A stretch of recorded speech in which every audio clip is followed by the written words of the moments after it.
I'm glad to be with you this beautiful day outside in this really strange time in our world's history with COVID and all that's going on around us. I'm here simply to share with you what I know about stewardship and our stewardship efforts here at Independent Presbyterian Church. My name is Steve Goyer, and I'm your interim pastor during this time.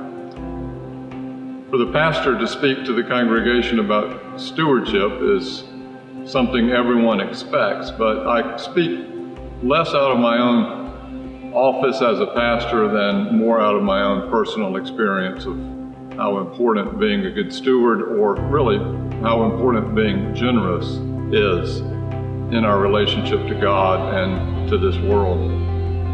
Generosity, I've discovered, is something that we practice, and the more we practice generosity, the more generous we become, the more generous we experience ourselves being. It also stems from a deep sense of gratitude that everything we have is from God, even our life, certainly our riches, our gifts in all the many ways. And as God is the God who fully gives himself to us in Jesus Christ, then in our giving we become more godlike. And as I understand the purpose of life, it is to become more godlike as we live our lives.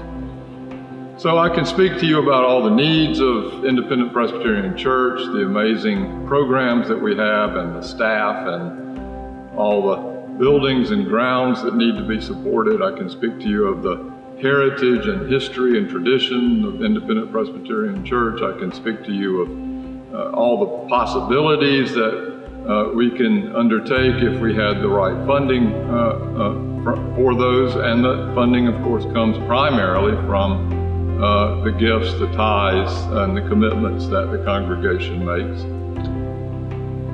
And all of that's good.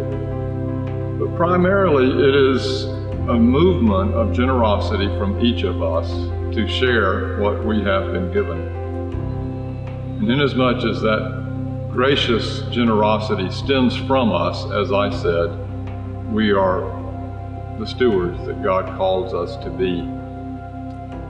So as you prayerfully consider your commitment to Independent Presbyterian Church for the calendar year 2021, please do so discerning what you have been given and what you can give back from an act of gratitude toward generosity. God bless you and this church and all that we do each day in Christ's name. Thank you.